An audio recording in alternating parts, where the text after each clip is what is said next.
Hello everybody, good morning and welcome to the United Stand. This is your latest Manchester United news as Ten Hag talks about Sancho, Sabitzer, the final and demands more. We'll also be talking about Jadon Sancho and is he a new signing? Sabitzer's position revealed, we'll be talking about that. The amazing development of Manchester United's defence this season and why is it so underrated by the mainstream media. We're certainly going to get into that. A lot of other things as well. And the place I want to start this morning, and I'm sorry to say, I'm going to start on... Look, Man United are in a good place. If you're not old enough to remember what it's like when United are doing well, you will wake up every morning to idiotic comments from the media, radio, TV, bitter people who don't like Man United being potentially successful. We have to get used to that. It's water off a duck's back for a certain generation of Manchester United fans. Hated, ignored, never adored by the rivals. And, we're not arrogant, we're just better. These things that, it's a siege mentality that we need to have. But when I wake up this morning, and look, I go on TalkSport, so I can name the person involved. It's Gabby Agbonlahor. I have my own show on TalkSport for now. Maybe I won't after this, I don't know. But the reality is, I will say what I think. People either understand that or they don't. It's never personal. I have an opinion. It's what I do. It's what I've done for years. I don't actually have a personal vendetta against anybody. That's not how I work. But when I wake up this morning, and I think you've got to hit this head on. Happy birthday, Ten Hag, says Melps. Is it his birthday today? I don't know whether that's true. If it is, great. But I wake up this morning and I see not just Gabby Agbonlahor. I heard it on Sky last night. And I hear it all the time and I see it in our fan base. And some people will say this is bias. There's a more sinister word for it that other people might use. I don't care what it is. I mean, if it is the sinister thing, then it's disgusting. But I mean, probably it's just British bias. But I wake up this morning and I see this negativity towards Antony. And it is in our fan base as well. We have to open our eyes. It is in our fan base. I see it. But negativity towards Antony. What's he doing the spin for? Oh, he's not doing enough for 90 million quid. And I go, hold on a minute. He's only just started at this football club. He came in at the end of the window. He got an injury. He's been to the World Cup. He's not been at the club for 5 months. He's been here for a couple of months, then a break, then a couple of months. He is a new player in a league that he's never played in before. He's still young. He's very much a flair player. He's very much flamboyant. And he is definitely a work in progress. And he played under Ten Hag for a couple of years, who produced him at Ajax from buying him from Brazil. So Ten Hag knows more about Antony than anybody. And Ten Hag at the moment is one of the best managers in Europe.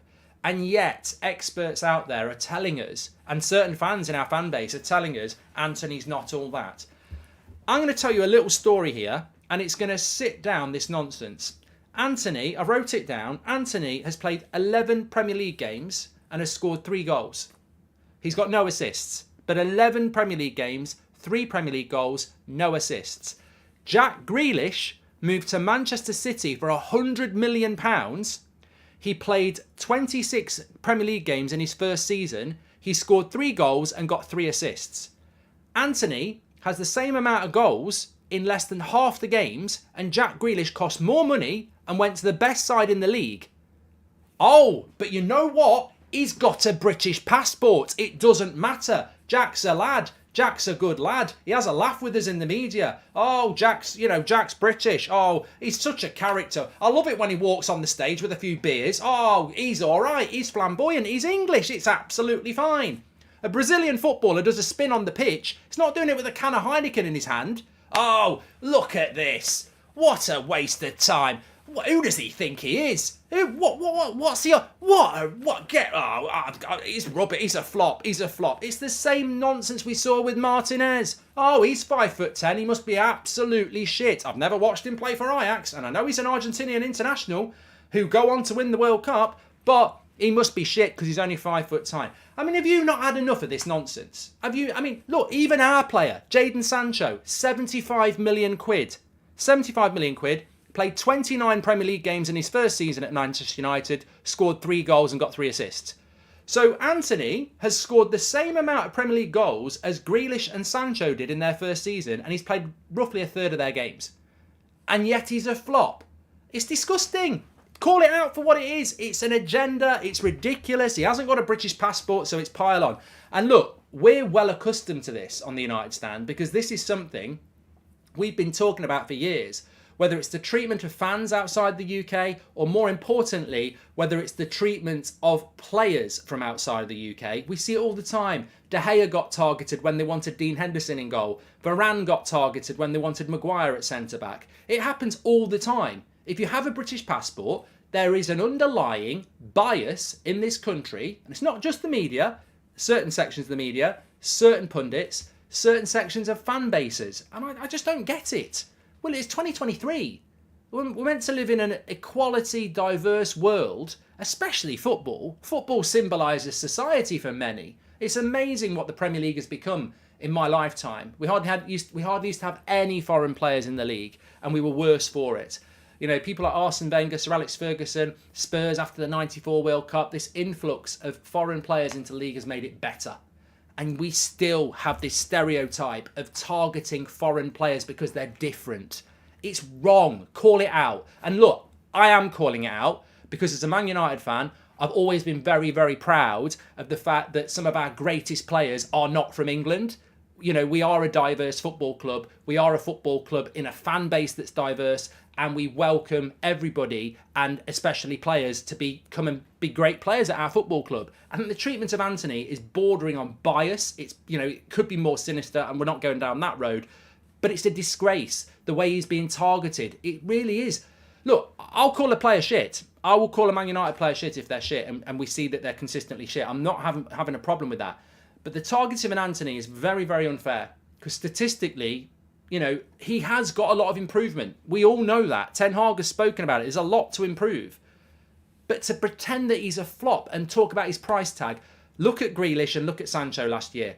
They were protected, they were looked after, they were encouraged by the media. And they didn't have as good a season as what Antony's had statistically. So, you know, it needs calling out. It needs calling out. Don't forget, he also had to deal with the bad car crash, while as Grealish played in Premier League before City, not just players, managers too, says Gamer Reaper. Look, as I said, Antony has played 11 Premier League games, he's got 3 goals. Jack Grealish in his debut season cost £100 million, he played 20-something games and got 3 goals. But Antony's a flop, everybody. Antony's a flop, but Grealish wasn't. And I've got nothing against Grealish, by the way. I like Grealish. I wish he'd come to United. I've got nothing against him. I'm just using him as a British player that costs more, did less, and got no stick at all. But Antony, let's all pile onto him. It's wrong. Of course he's a player. Never played in the league. 100% he's got to improve. He's got to be better. 100%. But where's the patience? Where's the appreciation? I said last night, as soon as he did that spin, it's going to wind people up, because some people just don't like it. It's the Arteta versus Ollie treatment, yeah, maybe. But look, we'll move on. But I'm not gonna be quiet on stuff like that, because again, at the very basic level, it's just no knowledge. It's like what Merson said about Sabitzer. It's like what Carragher said about Martinez, and now we've got all these people saying it about Antony. They wake up in the morning and an idea drops in their head, but unfortunately, because this is the state. I mean, people were moaning about the commentary last night. Thankfully, I didn't listen to it on Sky, but it's, the knowledge is shit. It really is, and it makes it so easy to call them out, because, as I said, it's a mic drop, isn't it? Antony's terrible, yet his stats are better than Grealish and Sancho last year. Oh, they didn't get targeted. Oh, was it because they're English? And I did say this about Antony as well. I can't wait. I love having Jadon Sancho back. I'm so happy that he's back. I think he's been through a difficult situation. The club, Ten Hag, the fans have dealt with it perfectly. But I did say this. It's not Sancho's fault. It's not Ten Hag's fault. It's not anybody's fault. But with Sancho coming back, it will heap more focus onto Antony. And I actually don't think it's a coincidence that this morning certain people are piling onto Antony knowing that Sancho's back, because ultimately it happened with De Gea and Henderson, it happened with Varane and Maguire, and it's going to happen now with Sancho and Antony. Certain people in the media and ex-players and fans will want Sancho to play over Antony for reasons based on passport. It's just what happens. Personally, I want Sancho to be a legend at United. I want Antony to be a legend at United. I don't play those games anymore, I think Ten Hag is the manager who has come into this team and basically not defined what things are. And I think we're better for that. as it says in the title, Sabitzer's position revealed. We're listening to Ten Hag last night and, looking at it, Sabitzer's position has been revealed. He doesn't have a position because in this team, you can be many things. It's about the team. Yeah, I think Sabitzer becomes Eriksen's replacement, but let's not disrespect Fred. I think Sabitzer can play in the Bruno position because Bruno can go to the right. Sancho can play in the Bruno position. He can also go to the left and the right. Sabitzer, at a push, could go left and right. At a push, I think he could do the holding midfield job. I think Sabitzer is going to come in, and I can't wait to do the preview for Palace this afternoon because whether he starts or not, I suppose, is up in the air. But look, Ten Hag is the manager that we've wanted at this football club for a very, very, very long time. And I think that when you hear, when you see Ten Hag saying things like this after the game, this is what it's all about. It's not about reaching the final. It's about winning the final. And that's a mentality that we as a fan base had for years because Sir Alex Ferguson forced it upon us and forced it upon the players. If at the start of the season, it was the Premier League was the minimum. You had to win the Premier League. If we came second in the Premier League now, a lot of our fans would love it. Mourinho made it, sexy. Ollie made it an achievement. Second place in the Premier League. Oh, what a season. I still hear people now going, oh, when Ollie got a second in the league. Yeah. I ain't never celebrating second in the league, so don't come at me like it's some sort of achievement. Second in the league, I'm sure a lot of us would go, that's amazing this year. I think Ten Hag would go, it's not what I want. I want to be first. And that mentality is so good. I love this. And I think Ten Hag's been, so good for us. But as I say, we are a team. And we achieve together as a team. And I think Ten Hag is instilling that all the time. And there were some really interesting things that he said after the game yesterday. I want to talk about Varane and Martinez in a minute. But look, he spoke about Antony Martial. Because Martial being back yesterday, I thought he had... My big concern, as I said last night with Martial, is the injury record. I think he's so important. And Ten Hag said it last night after the game. We know what Antony Martial can do when he's fit, and he isn't even fit. So imagine if he played 10 games. I think you'll see a totally different front line and a much better Martial. And this is the thing. This is the thing, isn't it? We haven't seen Martial play 10 games this season. We've seen Rashford playing 10, 20 games, and look at him. Look at what Rashford has done with consistent football with a proper coach. And that is what Ten Hag is saying. Martial's never been fit for me because he wasn't fit at the start of the season. He comes back for a handful of games, he's out again. He's never played 10 games in a row under Ten Hag. And Ten Hag is saying, I'll make him better than what people think he is now. It's scary, but the scary thing with Martial is, will we ever see it? Because nobody, Erik Ten Hag, Antony Martial himself, me, and many other people who like Martial, I can't sit here and tell you he's going to be a success at United because I can't tell you he's going to be fit tomorrow. And that is the thing. It must be so frustrating because Antony Martial wants to play football. And, Antony Martial wants to play football at the highest level and lead the line. His dream has always been to play up front for a big team and play up front for France. He actually could do it, but he can't stay fit. And that's, there's no point in over-egging the pudding on that. So, it's scary what he could achieve, and I think Ten Hag's right. Bruno said it's a big final with two teams who play good football. Newcastle have been a surprise from last season. They've been amazing, so I think it'll be a pretty good final and enjoyable to watch. I think we're all looking forward to that final, aren't we? I think it was going to be great. We've got a few more comments I want to just talk about from Ten Hag. He did speak about Sancho and Sabitzer. Let's just go through some of that because obviously we've not heard Ten Hag's comments on Sabitzer yet. So let's just go through those, and we can just summarise that as well. So on Jadon Sancho, he said it was great to see, great for Jadon Sancho, and the fans cheered him and gave him a loud response, and that's great, and he sees how the fans like him.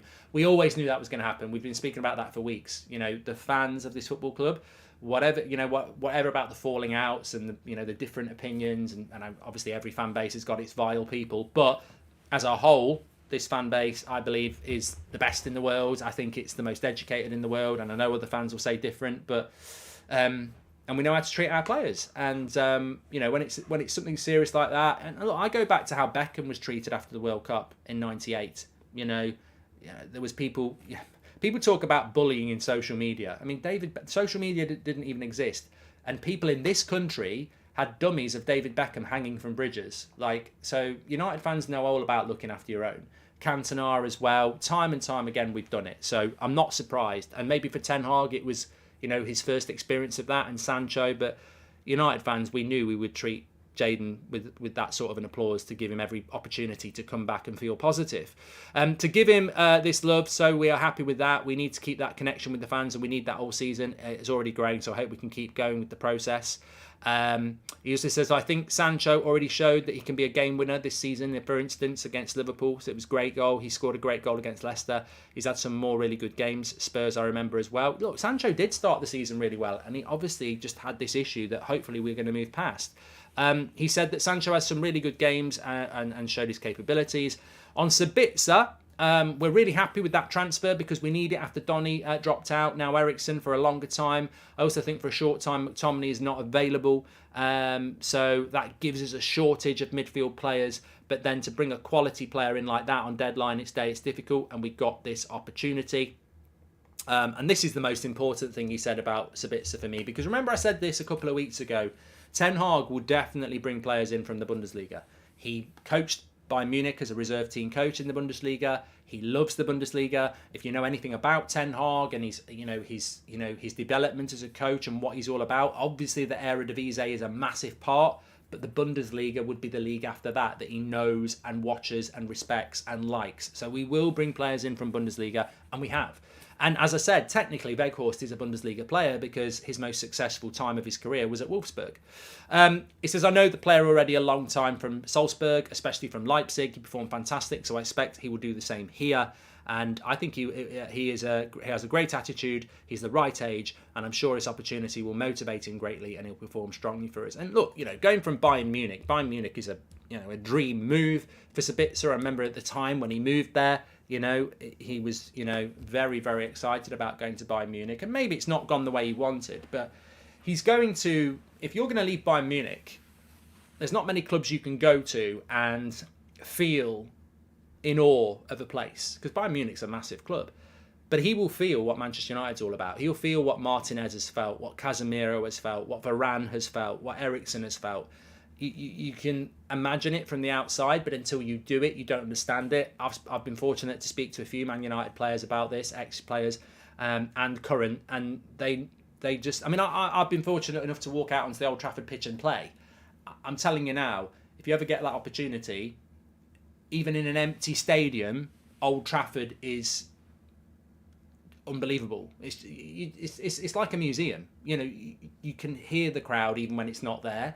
You can appreciate the players that have played on that pitch, and that's it empty. I'm getting goosebumps now. I'll never play on it with fans in it, but I've spoken to players who have, and they just like, this is why the goalkeeper situation, as I mentioned, it's not just about replacing a goalkeeper. There's an aura about that place. It changes your emotion. You're not down Nando's having your chicken and chips, feeling normal. You're in somewhere that just consumes you. And you have to be a certain mentality to be able to deal with that. And not every player can. But someone like Sabitzer, he will be able to deal with that. And I think it will be a boost. You're not leaving Bayern because your career's sort of falling off. You're going from Bayern to Man United into the Premier League. The Premier League is the most watched league in the world. It's an amazing league, and you're at a massive club.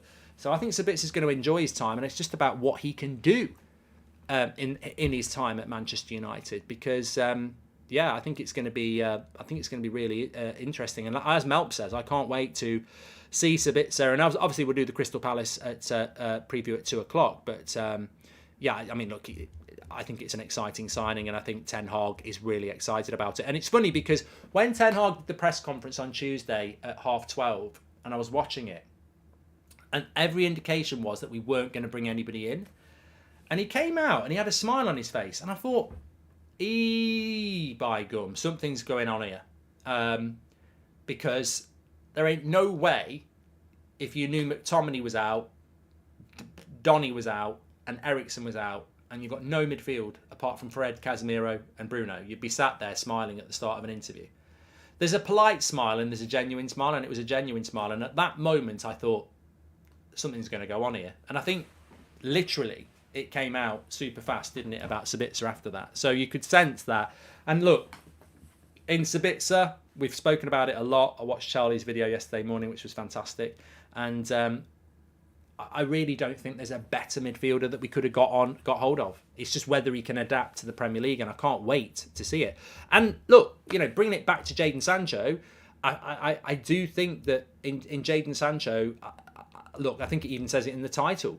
It's a new start on the thumbnail, but it's like it's a new signing, and I hate that. I hate that. It's such a Glazer United ownership term. It's like a new signing. We've had it before.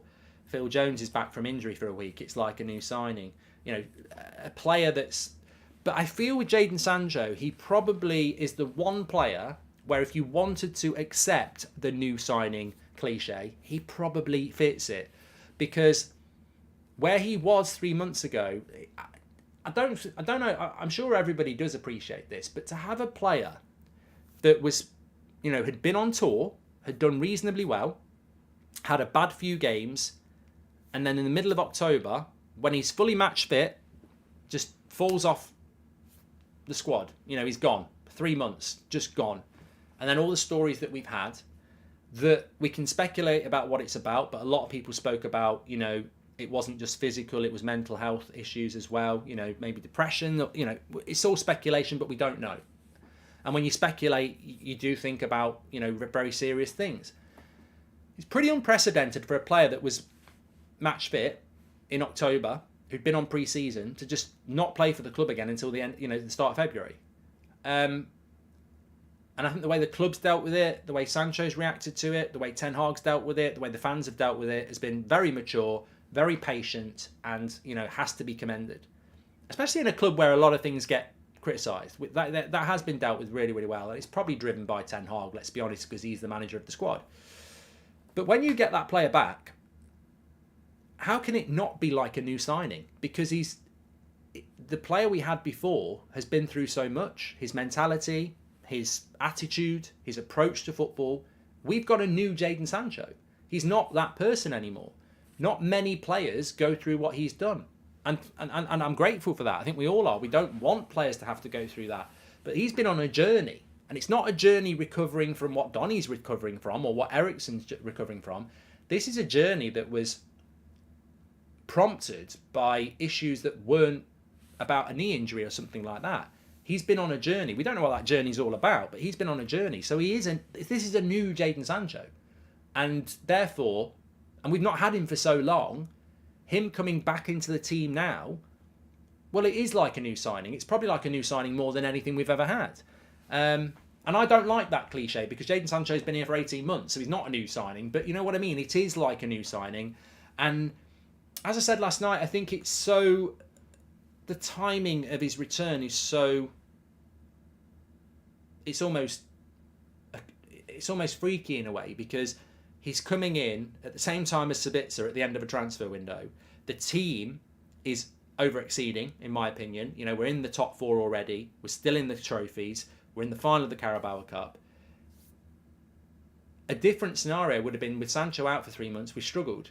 And then there's pressure, we need him back and we need him to perform. He's coming back into the team and it's great to have him, but we're not crying. I wouldn't start Sancho against Palace. And I think that in itself is quite interesting because I think with Jadon Sancho, you could be in a position where, you do need him to start. I've got to just get this door. I thought someone else was going to get it.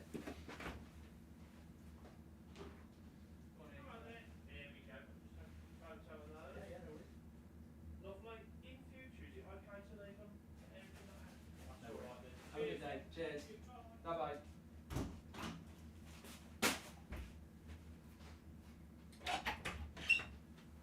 Postman Pat. And his packages for Goldbridge. As I was saying, I think it's really was talking about Sancho, weren't we? So yeah, I think with Sancho, it's perfect. Whatever he's been through isn't perfect, but the way it's been managed, I think, from a footballing sense, is perfect. We're not in a position sometimes where you lose a £75 million player and every day you're like, when's he going to be back? We need him back. The team needs him. The team needs him. It's been managed well, but Ten Hag has done amazing work to manage it well on the pitch. We've never really been in a position where we're like, we desperately need Sancho back. And that's not because we don't need him back. We do need him back. But he's coming in like a new signing, boosting the squad, and there's a load of excitement about it, which is right. But do we need him to go straight into the team? No, we don't. We can manage it. We can manage him back into the team, just the same as we do it with Sabitzer as well. So, look, great to have him back. And, you know, I think that the interesting thing for me about Sancho is, and I'd ask you as well, is where does he fit into this team? Because we've spoken about Antony, and I want to see our fan base giving Antony the support. I really do. There are some people in our fan base that have this bias, the same bias that we've seen and heard, you know, over the last few weeks. This, you know, anti-British player bias, which I don't understand. He's a Manchester United player. He's barely been here 5 minutes, and there's a talent there that Ten Hag created. On one hand, we've got these fans saying, "Oh, Ten Hag's incredible," and then they're saying Antony's shit. Well, don't start saying Ten Hag's incredible and Antony's shit, because Ten Hag created Antony and wanted him here. So give the player a bit of time. And you know, I want to see Antony. I want to see Antony as our right winger more than I want to see Jadon Sancho, for 2 reasons. One, I think his ceiling is ridiculously high, and I don't think people have realised that yet. And 2, I think a left-footed player in a front 3 gives you so much balance. So I don't want to see an Antony versus Sancho debate raging in our fan base like we've seen silly little arguments in the past. I think we work together as a team.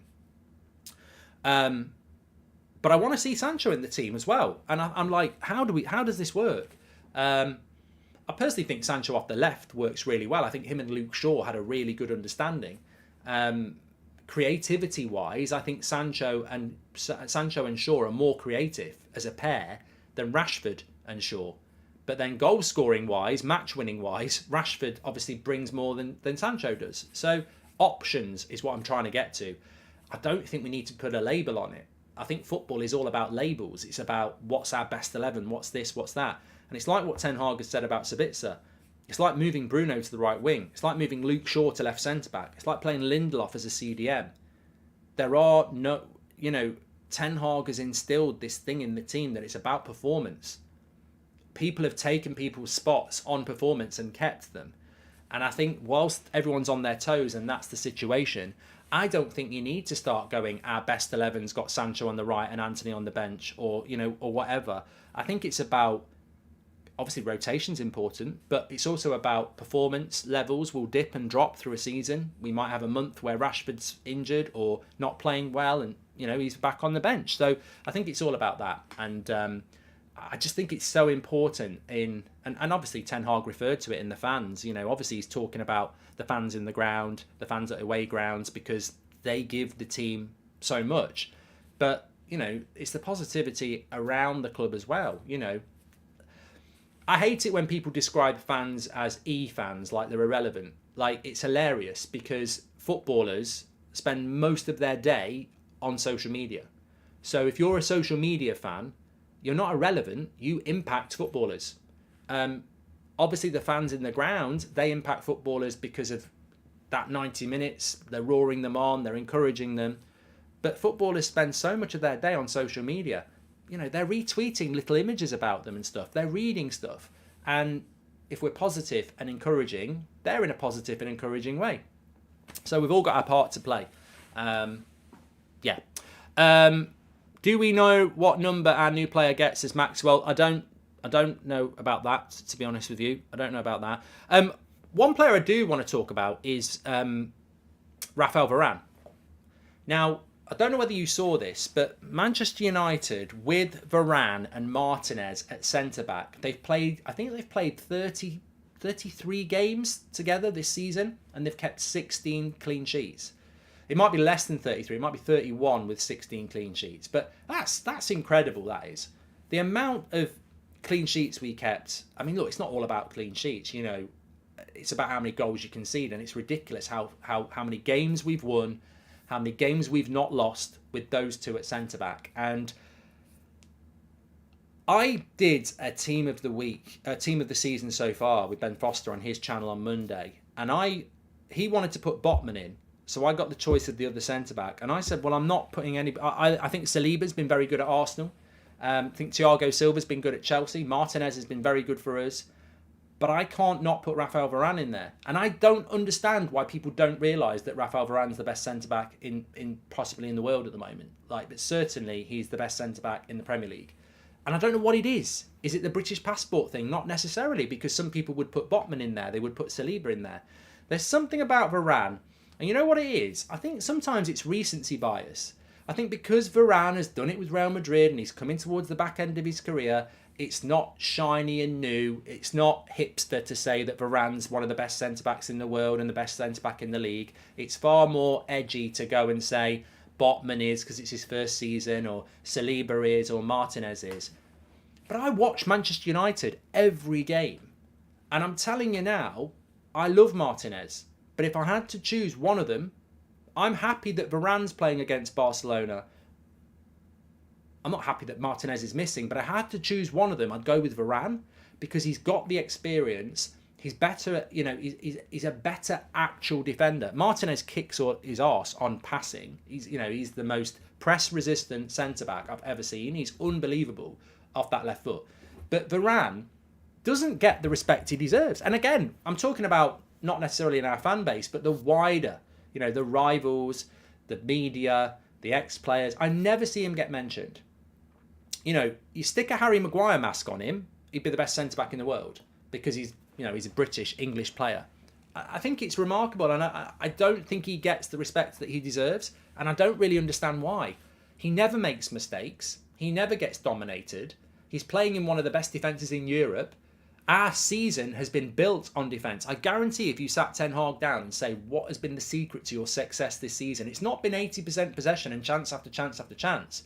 It's been clinical with our chances and building it on not conceding goals. And that has been built on, and is always built on, your centre-backs. And Varane has been fundamental to that. And let's not forget, when Martinez came back from the World Cup and he wasn't able to play, it was Varane and Shaw.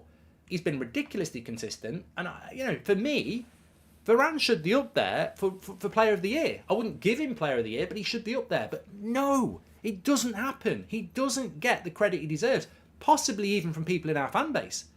He is ridiculously consistent at a high level, but for some reason, it's not cool to say that Varane is one of the best centre-backs in the world anymore. But he is. I thought he was very good in the World Cup as well. So, he went to a World Cup final, didn't he? But it's weird. It's weird. He does not get the credit he deserves anymore, and I don't understand why. I don't care about Antony, Sancho debate. They're both very good players, and it's all about depth and rotation. It's great to have them both, says Colin. I agree. I don't know. Maybe it's because he benched Maguire at the start of the season. I don't know. But BVB says, look, Varane and Martinez should be given equal credit for their insanely good work from defence. And look, I've said this before, and many of you have said it as well. When you look at football and the transition of football over the last 30 years, and there has been a transition. God, I remember as a kid watching the old First Division before the Premier League happened, and it's like a different world. The way, going to matches then, the stadiums, the crowd atmosphere, it was scary in the late 80s. It was really scary. And that's just the football. But yeah, the stadiums were pretty scary as well. But the evolution of football domestically and internationally over the last 30, 40 years has been ridiculous. But one thing that remains is partnerships. You used to have two midfielders, Keane and Scholes, Ince and Robson and Keane, and they always used to rotate. That doesn't exist anymore. There's no such thing as a midfield two. There used to be a front two. Cole and York, Sheringham, Solskjaer, you used to have a front two. That doesn't exist anymore.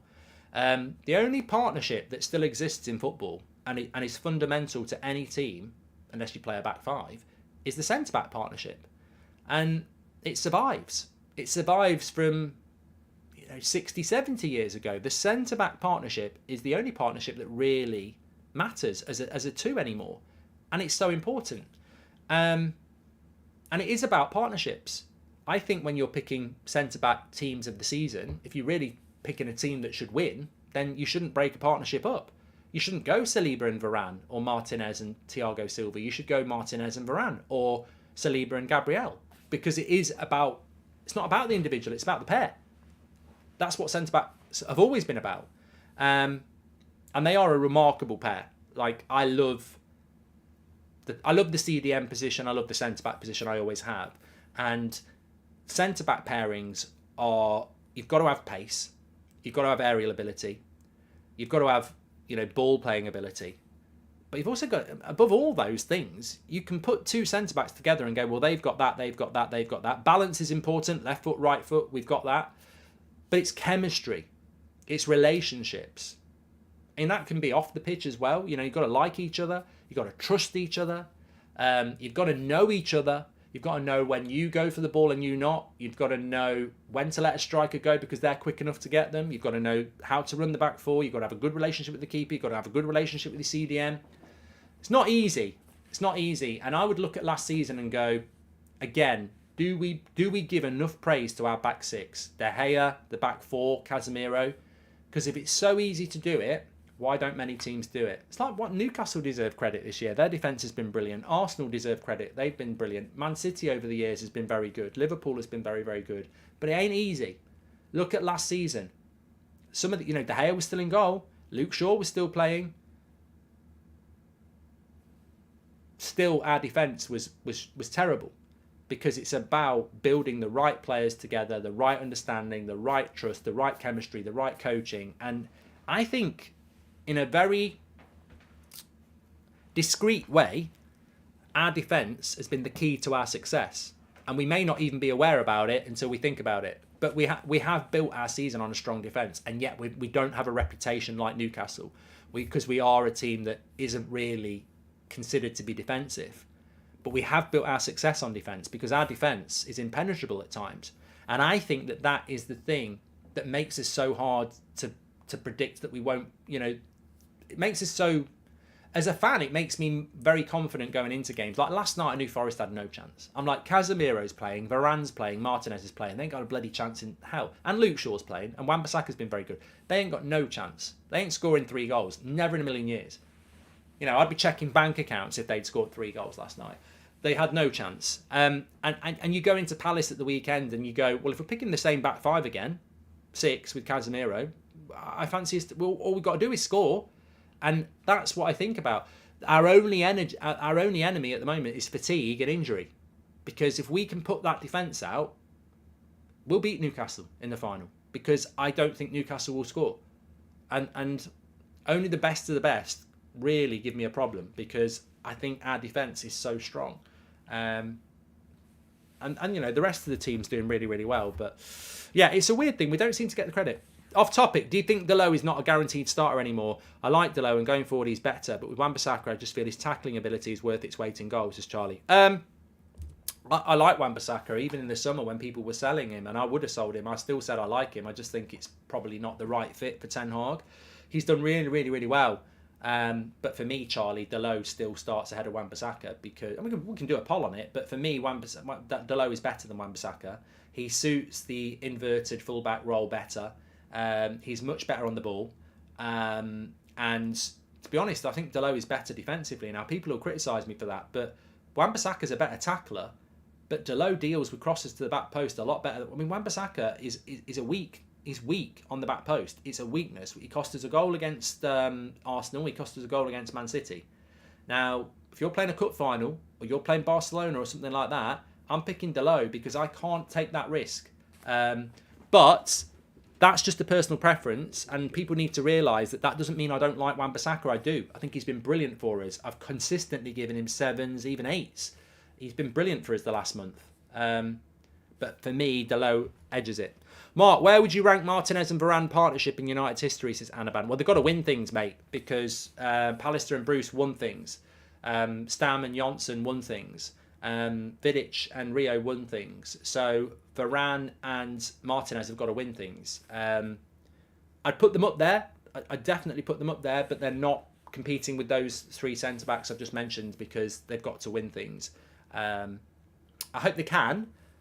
We need to bring somebody else in. Jay says it's a bit of a stretch to say Dalot is better than Wan-Bissaka, and yet, Jay, I've just communicated it over about a minute in a very, very constructive way. Wake up, Jay. You have a different opinion. Welcome to life. I've just constructed an opinion as to why I prefer Delo based on attacking capabilities and defensive issues, and my preference is Delo. If you can't deal with people having a different opinion from you, you're going to have a very, very sad life. But let's do a poll on it. I don't mind. I'll probably lose the poll. Doesn't matter to me, but it won't change my opinion. And that's a lesson in life as well. Don't go with the majority if you think you're right. All I would say is we have found a situation at right back that we have at left back, where Luke Shaw is my preference, but Malacia is a really good backup player, and he's got a different profile. You know, Malacia is a developmental player, but you can trust him to come in and do a job. Mikael Roach says, morning Mark, suffering with depression and mental health. I know how Sancho was feeling. I hope you're doing well with that, Mikael. Thank you very much for the message, and thanks for sharing that with us. Cap says that saying that Delo is better defensively is a stinker. I mean, mate, I'm not getting involved in these chats because I don't think you're a United fan. I really don't. What you're doing is you're allowing yourself to drift back to the last few years where these really silly debates happened in our fan base about United players, where it was almost like, I can't stand Pogba, I like Bruno. Or I like Bruno, but I can't stand Pogba. I mean, what is that all about? You've asked me for my opinion. I've expressed my opinion. You disagree with it. Jog on with it. I don't care what you think. I've given you my opinion, and I've given it you in a polite way. Do not come back at me saying that saying that Delo is better defensively than Wan-Bissaka is a stupid take. I've watched United this year. We've conceded 2 goals because Wan-Bissaka cannot defend the back post. I think Delo defends the back post better than Wan-Bissaka. In fact, I've seen Delo this season on the back post win ridiculous headers that you wouldn't think he would. I've seen it. So I base it on that. Wan-Bissaka's a better tackler. I trust Delo more on crosses, which is where most of the goals we've conceded this season are coming from. So that's my decision. I'm not the manager. Ten Hag may well trust Wan-Bissaka more than Delo, in which case I'll be happy and I'll support it. Because you know what? For me, I'm not pitting one player against another when everybody collectively is playing a part this season, and they should be encouraged and backed for it. It's a new Man United, and we need a new mentality as a fan base, because things are happening at this club that are positive, and I've seen those things happen. Most of my life I've seen that happen as a Man United fan, and I can feel it coming again. And we need to get rid of these stupid little Antony agendas, De Gea agendas, and, you know, wow, Wan-Bissaka over Delo. Wan-Bissaka's better than Delo, he's shit. It's stupid. Absolutely stupid. Venomous Avocado, thank you very much and welcome to the Members Club. 82% of you preferred Delo over Wan-Bissaka, so that's a bit of a landslide. I was surprised by that. But look, Wan-Bissaka could well keep his place over Delo, and Delo has an injury problem at the moment, so we'll see how it develops. But we're very fortunate to have Wan-Bissaka, and again, I would put it down to Wan-Bissaka's basically done what Rashford's done, hasn't he? You know, been written off. We probably would have sold him in the summer, and Ten Hag and Wan-Bissaka have worked really hard, and now the United shirt suits him. You know, I'm proud of the fact that I said in the summer I would have sold Rashford and Wan-Bissaka. I'm proud of that. It wasn't personal. I just think it was time for them to go. I love the fact that I said that, and I respect everybody who said it, because they were actually watching the game. They were actually analysing the team, and at that time, it felt that was maybe the time to make a change. I love that I said that, because I was wrong, and that, you know, they definitely were considered being sold, and to go from that to where they are now, I mean, that's unbelievable. That's not even a year. That's 6, 7, 8 months. They've gone from that to that. Credit to the players, credit to the manager. It's been brilliant. And credit to the fans who've gone, well, I did think we should sell him in the summer, but I don't think that now. I'm not going to hold a grudge. I'm not going to be stubborn. I've changed my mind. They're brilliant. I mean, that's what you want. I want more of that. You know, maybe there's hope for Maguire and Lindelof and McTominay. Yeah, maybe they're going to become superstars of this team. I mean, if it happens, it can only benefit us. Ten Hag created a better defence than Jose, says the Football Rundown. Yeah, and he doesn't really have the reputation for doing that either. But as I say, I think the defence has been remarkable this season. And I go back to the Brentford and Brighton games, and I think it's very, very obvious that we lost those games, because that's what happened. But I also think that, I mean, I was saying last night that Bruno's record as captain is unbelievable. His win ratio as a captain is unbelievable. But as soon as we lost to Brentford and Brighton, we played Liverpool. The defence was brilliant that day. We changed the defence. That defence at that time was Malacia, Varane, Martinez, Delot and De Gea. Then we went to Leicester and won 1-0. Then we went to Southampton and won 1-0.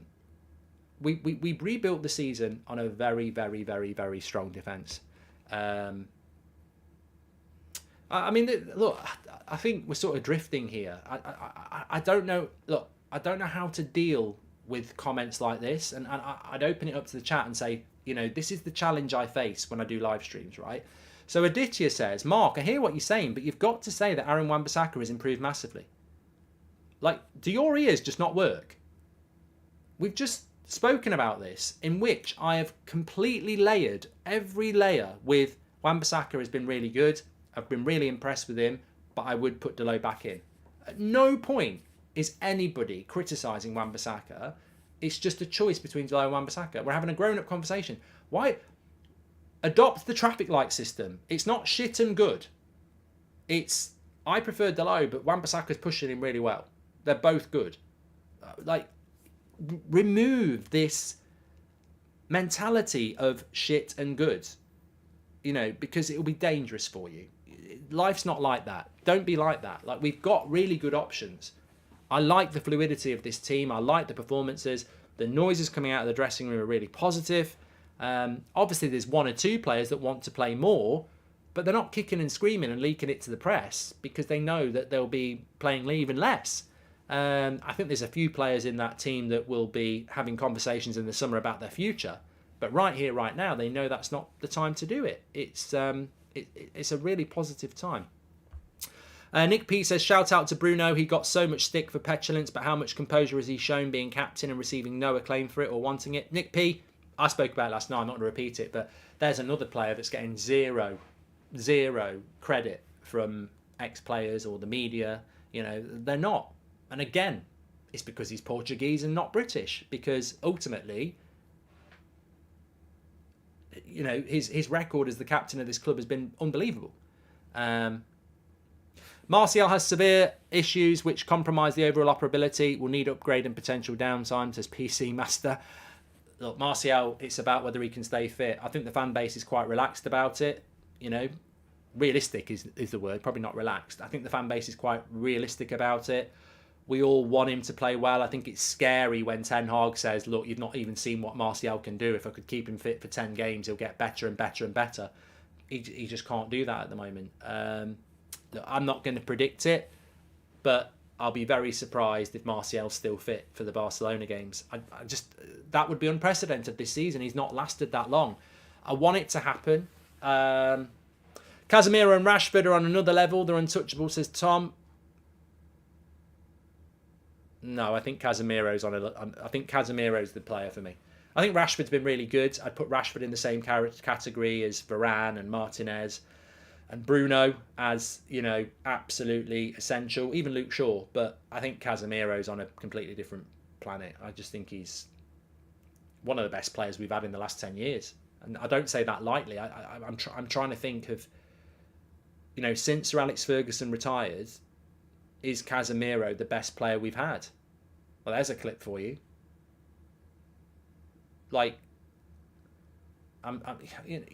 He's just unbelievable.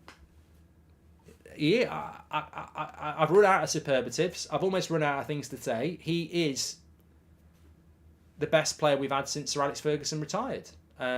He's just on a different level. He's just completely on a different level. And we've got players who are playing at a very high level, and Casemiro's up above the top. The job he does.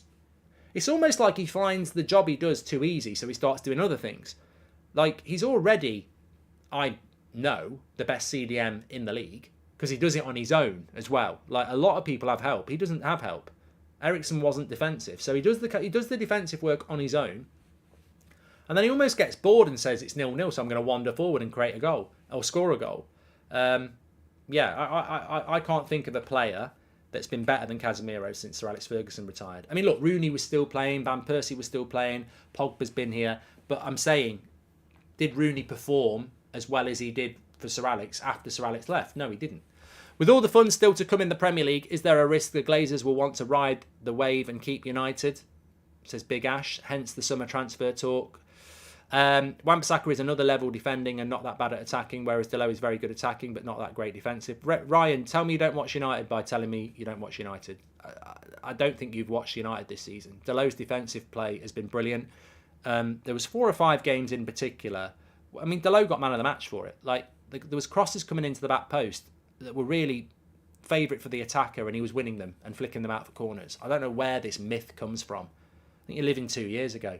Happy birthday, Skipper. Mushy Peas with Mark Gravis as official deck. And Casemiro is top 5 best CDMs of all time. We'd be lost without him, says Flory. And Mark, Aaron Wan-Bissaka's value now should be 35 to 40 million, says Mikael. Well, his value has gone up. But the question with Wan-Bissaka is, do you keep him in the summer now? Obviously, Gusto's gone. But yeah, I don't know. It'd be interesting. I mean, at the moment, I think we're all very happy with Wan-Bissaka. It's just whether he's happy with the game time he's getting. He will be at the moment, but if he becomes the bench option, there's good rotation options there, though. You know, do you need to play Delo every week? You could play Delo at the weekends and Wan-Bissaka midweek, or the other way around. I think there's real rotation there, so it'd be interesting to see how that pans out. Yeah, summer transfer talk. I don't know.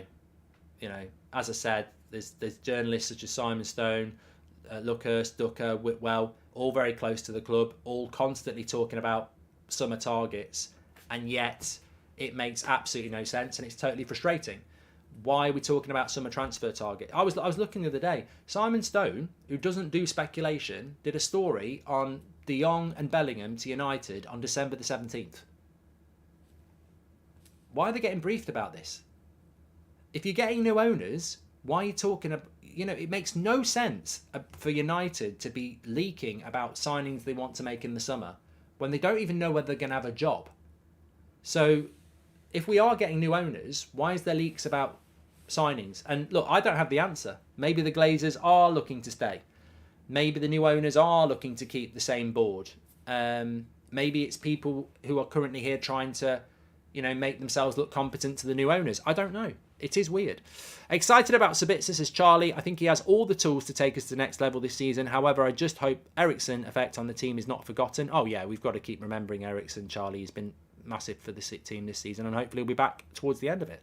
And I think we play better with Martial type player, but on the market I don't see a player with his abilities. Which type of striker would you sign? I'd go for Osimhen, Dej, who isn't really Martial type, but I think Osimhen, you know, you don't have to always... Look, we're not replacing Eriksen like for like.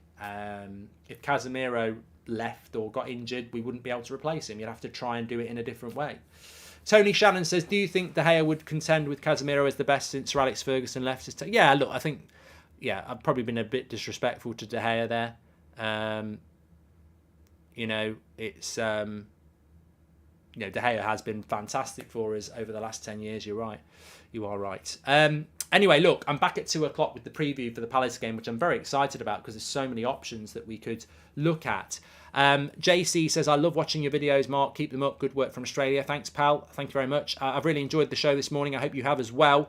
Back at 2 o'clock for the preview. 8 o'clock show tonight as normal. Thank you, everybody, for watching. Interesting show. Good debates as always. Positivity reigns. And don't forget what I said about the show, Antony at the start. It's a bloody joke how he's being targeted when certain other English players performed worse than him, cost more, and get a free ride. The bias is and does need calling out. Thanks, everyone. Take care. I'll speak to you in a bit.